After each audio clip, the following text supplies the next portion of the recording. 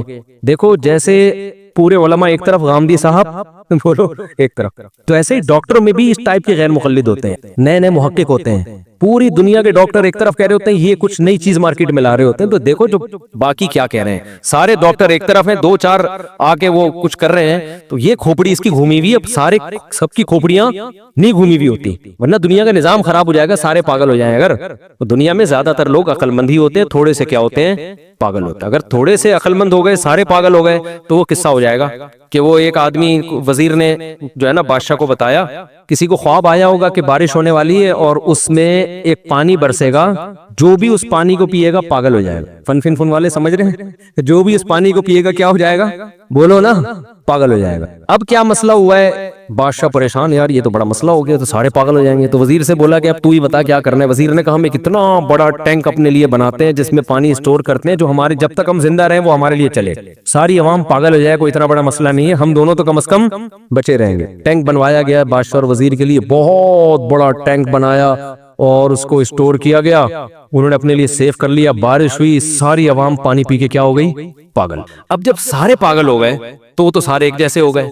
ان کو بادشاہ وزیر پاگل لگنے لگے, کیونکہ بادشاہ وزیر ڈیفرنٹ قسم کے باتیں کرتے تھے اور وہ سارے پاگل, بس تو سارے پاگل ہو گئے. انہوں نے بولا یار یہ کیا نظام ہے, یہ تو بڑا مسئلہ. اب انہوں نے بادشاہ اور وزیر کے خلاف جلوس نکالنا شروع کر دیا. بادشاہ وزیر پاگل ہے, ان کو سلطنت سے باہر نکالو, ان کو کیا کرو, باہر نکالو. اب بادشاہ پریشان ہوا, یار یہ تو لینے کے دینے پڑ گئے. اچھا وہ سب پاگل کو تو پاگل اپنے جیسا لگتا ہے نا, عقل مند اس کو پاگل لگ رہا ہوتا ہے. تو پھر انہوں نے یہ کہا, وزیر نے کہا کہ حضور ہمیں بھی 2-2 گھونٹ پی لینے چاہیے تاکہ ہم بھی کیا ہو جائیں, بولو ان جیسے ہو جائیں. تو یہ میں اس لیے بتا رہا ہوں کہ دیکھو یہ قصے کہانیوں میں تو ایسا ممکن ہے, لیکن عملاً ایسا ممکن نہیں ہے. عملاً یہ ہوتا ہے کہ 2 آدمی پاگل ہو جائیں, باقی سارے کیا ہوں, صحیح ہوں, پھر نظام چلے گا. ایسا نہیں ہو سکتا کہ 2 صحیح ہوں سارے پاگل, تو پھر وہی حشر ہوگا جو ان کا ہوا, حکومت ختم. تو سارے ڈاکٹر پاگل ہو جائیں. 4 آدمی جو آپ کے پیج پہ جنہوں نے اپنا لنک شیئر کیا ہوا ہے, ایک لندن میں بیٹھا ہوا ہے, ایک امریکہ میں بیٹھا ہوا ہے, اور وہ ایسی رپورٹ پیش کر رہا ہے, اور آپ کو رپورٹیں پڑھنا بھی نہیں آتی, آپ تو اپنے گردے کی پتھری کی رپورٹ نہیں پڑھ سکتے. تو وہ کیا اتنی تحقیقات آپ ویکسین کے بارے میں جا کے ڈاکٹر سے پوچھو محلے کے, وہ بولے گا اس کو کاغذ کو بکری کو کھلا دے, ٹھیک ہے نا, بکری کے کام آ جائے. تو ایسی ایسی تحقیقات ہوتی ہیں, نہیں آیا کرو ان چیزوں میں. جو ساری دنیا کے ڈاکٹر کہہ رہے ہیں وہ صحیح بات ہے, جو 2-4 کہہ رہے ہیں وہ کیا ہیں. جیسے اگر آپ غامدی کی باتوں پر ایمان لے آؤ تو آپ کو لگے گا کہ 4 آدمی جنت میں جائیں گے, باقی سارے کہاں جائیں گے, جہنم میں جائیں گے. تو اتنی چھوٹی اللہ کی جنت نہیں ہے. جمہور علماء جو کہہ رہے ہیں وہ کیا کہہ رہے ہیں, وہ صحیح کہہ رہے ہیں. حضرت عیسیٰ علیہ السلام زندہ ہیں, پردے کے احکام ہیں وغیرہ وغیرہ, جو بھی اختلافات ہیں. تو یہ ویکسین کے بارے میں میری وہی رائے ہے جو سارے ڈاکٹروں کی رائے ہے, اور میری اس لیے ہے کہ ڈاکٹروں کی ہے. اس بارے میں ڈاکٹروں کی تقلید کر رہا ہوں, کیونکہ ویکسین کی ہمیں نہیں پتا, کس کو پتا ہے. تو ایک عامی آدمی پر واجب ہے کہ وہ اس فیلڈ میں اگر ماہر نہیں ہے تو وہ پڑھے لکھے کی کیا کرے گا, تقلید. تحقیق اس لیے نہیں کرے گا, وہ تحقیق کا اہل نہیں ہے. سمجھتے ہو, میں اگر ویکسین کی تحقیق شروع کر دوں, ڈاکٹر 2-4 باتیں سمجھا کے بولے گا پتلی گلی سے نکلو, میرے پاس فالتو کھوپڑی نہیں ہے. وہ ایک لفظ بتائے گا, میں اس کا مفہوم پوچھوں گا اس سے, وہ کہے گا بھائی تمہیں کیا پتا یار, تو ہم پاگل ہیں جو MBBS کر کے بیٹھے ہوئے یہاں پہ. فرمایا اذا بشر احدهم بالانثى، جب ان کو لڑکی کی خبر دی جاتی ہے کہ بیٹی کی ولادت ہوئی ہے، ولى وجهه مسودا وهو كظيم، ان کا چہرہ سارا دن سیاہ رہتا ہے اور یہ غصے کے کڑوے گھونٹ کو پی رہے ہوتے ہیں۔ عربوں میں عادت تھی کہ جب اطلاع ملتی تھی نا کہ بیٹی پیدا ہوئی ہے تو خوش ہونے کے بجائے چہرے پہ سیاہی آ جاتی تھی، سارا دن چہرہ سیاہ رہتا تھا۔ یہ کیا ہو گیا؟ ان کے ہاں بیٹیوں کا یہ مقام تھا۔ یتوارا من القوم من سوء ما بشر بی، فرمایا جو اسے خوشخبری دی گئی ہے نا بچی کی، اس کی برائی کا اس کے چہرے پہ ایسا اثر، اور وہ اتنی ذلت محسوس کرتا تھا کہ یتوارا من القوم، سارا دن اپنی قوم سے منہ چھپاتا تھا، سارا دن اپنی قوم سے منہ چھپاتا تھا۔ ایمسکہ علی ہون ام یدسہ فی التراب، اس ٹینشن میں سارا دن گزرتا کہ میں ذلت برداشت کر کے اسے پالوں یا اسے مٹی میں دفن کر دوں۔ یہ کس کی عادت تھی؟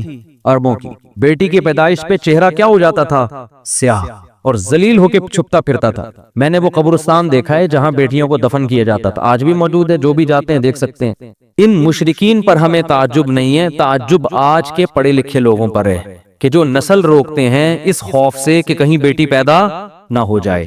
اور میں نے خود آج کے جنگلیوں کو بچی کی پیدائش پہ روتے ہوئے دیکھا ہے، پہلے مجھے یقین نہیں آتا تھا، لیکن پڑھے لکھے جنگلی، پڑھے لکھے جاہل، ان کو میں نے اب بھی دیکھا ہے بچی کی پیدائش پہ آنسو بہاتے ہوئے۔ یہ کیا ہو گیا؟ میں ایک دفعہ اسپتال میں بیٹھا ہوں تو سامنے کوئی خاتون رو رہی ہیں اور وہ بیٹا ان کا پینٹ شرٹ میں، لگ رہا تھا کوئی ایجوکیٹڈ فیملی ہے، وہ بھی بیچارہ پریشان، منہ ایسا نا اس کا جھکا ہوا، رو تو نہیں رہا تھا لیکن منہ پہ یہی کیفیت تھی جو یہاں قرآن بیان کر رہا ہے، چہرے پر کیا ہے؟ ذلت۔ تو ماں اس کو تسلی دے رہی ہے اور رشتہ دار کہہ رہے ہیں بھائی ہائے بیچارے کا منہ اتر گیا، پہلے بھی بیٹی ہوئی تھی اب بھی کیا ہو گئی؟ بیٹی۔ اس سے پتہ چلتا ہے کہ یہ لوگ خدا پر ایمان نہیں رکھتے، ان کو کوئی ضرورت نہیں ہے اپنے آپ کو مسلمان کہیں، شناختی کارڈ میں تمہاری نمازوں کی اللہ کو کوئی ضرورت نہیں ہے۔ سب سے پہلے اللہ دیکھتا ہے کہ تمہارا اللہ پر ایمان اور توکل کتنا ہے۔ بیٹی کس نے دی ہے؟ تیری ماں بھی تو کسی کی بیٹی ہے نا جس نے تمہیں جنا ہے، وہ نہ ہوتی تو تم پیدا ہوتے۔ تو یہ بڑی جہالت، جب اللہ ختم نہ آپ کی ڈکشنری سے تو پھر بہت بڑی درندے بنو گے، بتا دو بہت بڑے درندے۔ وہی ہوگا کہ جانوروں کے تو حقوق ہوں گے، انسانوں کے حقوق نہیں ہوں گے۔ بلیوں کے حقوق ہیں، ماں باپ کے حقوق نہیں ہیں۔ آج کل دوستوں کو پالا جا رہا ہے، ایئر ہوسٹس کے حقوق جانتے ہیں۔ بیٹی پہ اپنی اولاد پیدا ہو رہی ہے اور اس گدھے کا منہ سوج رہا ہے۔ مجھے تو دل چاہ رہا تھا میں رکھ کے اس کے گدھے کو ماروں کھینچ کھینچ کے۔ بے غیرت آدمی، تو پڑھا لکھا ہے، تجھے شرم، تجھے خدا پر ایمان نہیں ہے کیا؟ تو یہ لڑکی، یہ اللہ کی مخلوق پہلے ہے، بے غیرت تیری بیٹی یہ بعد میں ہے۔ یہ اللہ نے اپنی مخلوق کو پیدا کیا ہے، اس کا نظام ہے، ہمیشہ سے پیدا ہو رہی ہیں اور قیامت تک ہوتی رہیں گی۔ اور تجھے اتنی شرم نہیں آتی کہ جس خدا نے تجھے پال پوس کے جوان کیا، اس بیٹی کا رزق بھی وہ تجھے دے گا۔ تیری بیوی کی چھاتیوں میں دودھ پیدا کیا اس نے اس بچی کی پیدائش پر، یہ بتانے کے لیے کہ اس کو بھی میں ہی کھلاؤں گا جیسے بیٹے کو میں کھلاتا ہوں۔ تو بے شرمی کی انتہا ہے، بے غیرتی کی انتہا ہے، اور یہ ہے پڑھے لکھے۔ یہ کیا کہلاتے ہیں؟ پڑھے لکھے لوگ۔ جہالت ہے یہ۔ ہمارے نبی صلی اللہ علیہ وسلم نے اس ماحول میں آنکھ کھولی ہے کو زندہ دفن کیا جا رہا ہے، اور قرآن کیفیت بیان کر رہا ہے یتوارا من القوم من سوء ما بشر بہ، کہ سارا دن اس کا چہرہ سیاہ رہتا تھا۔ لیکن آپ صلی اللہ علیہ وسلم نے کتنی محبت دی بیٹی کو۔ نماز میں اپنی بیٹی کو نواسی کو کندھے پہ اٹھا کے 4 رکعتیں آپ نے ظہر کی پڑھائی ہیں۔ حالانکہ بچوں کو کندھے پہ بٹھا کے نماز پڑھنا سنت عمل عام معمول نہیں، آپ نواسی کو کندھے پہ اٹھا کے 4 رکعتیں پڑھائی ہیں۔ جب رکوع میں جاتے تو اٹھا کے نیچے کر دیتے، اور جب اگلی رکعت میں کھڑے ہوتے پھر اٹھا کے کندھے پہ بٹھا دیتے۔ اتنی محبت آپ نے اپنی کسی اولاد کو، بلکہ کسی بچے کو بھی نہیں دی ہوگی۔ بھائی زیادہ زیادہ اتنی محبت دے دی نا، کسی بچے کو گود میں اٹھا لیا۔ صحابہ کہتے ہیں ہم نماز کے انتظار میں تھے، آپ صلی اللہ علیہ وسلم جب آئے ہیں تو ہم حیران ہو گئے کہ آپ کے کندھے پہ آپ کی نواسی بیٹھی ہوئی ہے۔ نواسی تو تھوڑی دور ہو گئی نا، بیٹی کی بھی بیٹی ہو گئی، تو ہم حیران تھے یہ کیا ہوا ہے بھائی۔ اور اسی طرح آپ نے نیت باندھ لے ہے بھائی، سید الانبیاء ہیں اور نواسی کو کندھے پہ بٹھا کے نماز پڑھا رہے ہیں، پیچھے ابو بکر، عمر، عثمان، علی جیسے لوگ کھڑے ہوئے ہیں، اتنی مبارک محفل۔ اب حیران ہے صحابہ، فرماتے جب رکوع میں گئے نا تو اس کو اٹھا کے، کیونکہ گر جائیے نا وہ، چلو اب ایک دفعہ نیچے رکھ لیا تو کافی ہے، اگلی رکعت میں کھڑے ہونے سے پہلے دوبارہ اٹھا کے کندھے پہ بٹھایا، اس 4 رکعتیں اس طرح سے پڑھی ہیں۔ علماء کہتے ہیں اس میں حکمت یہ تھی عربوں کے دل سے بیٹی کی نفرت کو کھرچ کھرچ کے نکالنا۔ اتنا پروٹوکول تو حسن حسین کو بھی نہیں دیا آپ صلی اللہ علیہ وسلم نے، ان کو بھی کندھے پہ بٹھایا ہے، خطبے میں گود میں اٹھایا ہے، نماز کندھے پہ بٹھا کے 4 رکعتیں نہیں پڑھائی ہیں۔ تو کیا کس مذہب سے تمہارا تعلق ہے اور تم منہ بنا رہے ہو؟ بھائی 10 بیٹیاں ہو جائیں، 15 ہو جائیں، 16 ہو جائیں، 20 ہو جائیں، کوئی بات نہیں، اللہ کی نعمت ہے، خوش ہو اللہ کے. اور اللہ بیٹا دے کے اس کو نافرمان بنا دے، تمہارے سر پہ جوتے لگا رہا ہو، وہ اچھا لگے گا پھر؟ تو جو دے رہا ہے اللہ اس پہ بولو نا بھائی شکر ادا کرو نہ. نسل روکو اس نیت سے کہ میرے 6 بیٹیاں ہو گئی ہیں، 7ویں بھی کہیں بیٹی نہ ہو جائے. بعض لوگ کیا کرتے ہیں، بیٹا ہو گیا تو نسل روکتے ہیں کہ بس اب نہیں چاہیے، بیٹی ہو گئی تو بیٹے کی لالچ میں نسل بڑھاتے ہیں. اس سے کیا ہو رہا ہے، جو قدرت کا ایک نظام ہے نا، لڑکے اور لڑکی کا جو ریشو ہونا چاہیے، گروتھ ریشو، وہ کیا ہو رہا ہے، خراب. جن کے لڑکیاں ہو رہی ہیں وہ لڑکے کی لالچ میں ہونے دے رہے ہیں، جو لڑکے ہو گئے تو 1-2 کے بعد بریک لگا دی. او بھائی غیر مسلموں پہ یہ چیزیں سوٹ کرتی ہیں. ہم کلمہ گو لوگ ہیں، ہم اللہ کو مانتے ہیں، ہمیں یہ پتا ہے کہ اللہ نے بیٹی اور بیٹے دونوں کے لیے یہب لمن یشاء استعمال کیا ہے کہ جس کو چاہتا ہوں بیٹے گفٹ کرتا ہوں. ہبہ گفٹ کو کہتے ہیں. وہب لمن یشاء یہب لمن یشاء اناسا، جس کو چاہتا ہوں بیٹیاں گفٹ کرتا ہوں. تو بیٹیاں گفٹ ہوتی ہیں، خود گاڈ گفٹڈ ہیں یہ. اور نبی صلی اللہ علیہ وسلم نے ارشاد فرمایا جس کی 3 بیٹیاں ہوئیں اور اس نے ان کی صحیح کفالت کی، ان کی تربیت کی اور ان کا صحیح جگہ نکاح کر دیا، میں اس کے لیے جنت کی ضمانت دیتا ہوں. اور آپ نے یہ بھی فرمایا کن لہو حرزا من النار، یہ بیٹیاں باپ ماں بھی اس میں داخل ہے، والدین اور جہنم کے درمیان آڑ بن جائیں گی. کہ اللہ اگر کسی کوتاہی کی وجہ سے ان کے والدین کو جہنم میں ڈالے گا نا، کچھ کوتاہیاں ہو گئیں تو رکاوٹ کون بنے گا، حرزن، بیٹیاں کیا بن جائے گی، دیوار، رکاوٹ. کیوں کہ اللہ اس نے اتنی بڑی ہمارے والدین نے نیکی کی ہے کہ ہمیں عزت کے ساتھ انہوں نے اپنے گھر میں پالا، حالانکہ ان کا ہم سے کوئی دنیاوی مفاد نہیں تھا. بیٹوں سے تو مفاد ہوتے ہیں، یہ کرے گا یوں کرے گا، ہم سے کیا مفاد تھا، ہمیں تو رخصت کرنا تھا انہوں نے سسرال، تو وہ اپنی اس احسان کا واسطہ دیں گی. تو صحابہ تو بیٹیوں پہ خوش ہوتے تھے بھائی. پتہ نہیں کس کا کہاں سے یہ کون سی قوم سے کون سے ڈرامے دیکھ رہے ہیں، کون سے فلمیں دیکھ رہے ہیں، کون سے کیا دیکھ رہے ہیں جس کی وجہ سے یہ نحوست تو ہو رہے. وہ ترس کھا رہے ہوتے ہیں لوگ، کسی کی تیسری بچی ہو جائے نا ترس کھا رہے ہوتے ہیں. یہ جاہلوں والی باتیں ہیں، یہ غیر مسلموں پہ سوٹ کرتی ہیں. ان میں بھی جو بہت ہی پرلے درجے کے جاہل ہیں، ہر غیر مسلم بھی ایسا نہیں ہوتا. یہ ان پہ سوٹ کرنے کی باتیں ہم فخر کرتے ہیں بھائی. بیٹیاں بھی دے اللہ، بیٹے بھی دے. او یزوجہم ذکرانا و اناثا، فرمایا جس کو چاہتا ہوں گفٹ میں بیٹیوں کی لائن لگا دیتا ہوں، جس کو چاہتا ہوں گفٹ میں بیٹوں کی لائن، اور جس کو چاہتا ہوں ہٹو بچوں، ٹھیک ہے نا، بیٹوں کی بھی لائن اور بیٹیوں کی بھی لائن. جب زیادہ ہوتے ہیں تو پھر دونوں ہی ہوتے ہیں. یہ جو روک رہے ہیں نا 2 کے بعد نہیں، تو پھر یہاں ترسا کے اللہ دیتا ہے. پھر اگر نسل کو ایسے ہی پیدا ہونے دو کہ بھئی اللہ جتنی چاہے اولاد دے، تو ہو سکتا ہے آپ کی 4 بیٹیاں ہوں، پھر لائن سے 4 بیٹے ہو جائیں. لیکن جب آپ نے یہ بخل ہے نا طبیعت میں کہ کھاؤں کھلائیں گے کہاں سے، ان پہ تو خرچ کرنا پڑے گا، تو پھر اس کا مطلب ہے کہ آپ کا اللہ پر ایمان نہیں ہے. پھر اللہ بھی کہتا ہے میں ٹینشن ہی دوں گا تجھے. اور وہ بچہ بھی جو لڑکا بھی جو پیدا ہوگا نا، وہ ایک ہی انڈا، وہ بھی گندا. بولو گے یار ایک بچہ لڑکا ہوا اور وہ بھی کم بخت، کسی کام کا نہیں. توکل کرو، اللہ پہ اعتماد کرو، نہ بہنوں کو ٹینشن سمجھا کرو اور نہ بیٹیوں. نبی نے بہنوں کی کفالت پہ بھی خوشخبریاں سنائی ہیں. تو قرآن یہ ان کے مشرکین مکہ کی نا حالت بیان کر رہا ہے کہ ان کی حالت کیا ہے. سارا دن منہ چھپاتا پھرتا ہے لوگوں سے.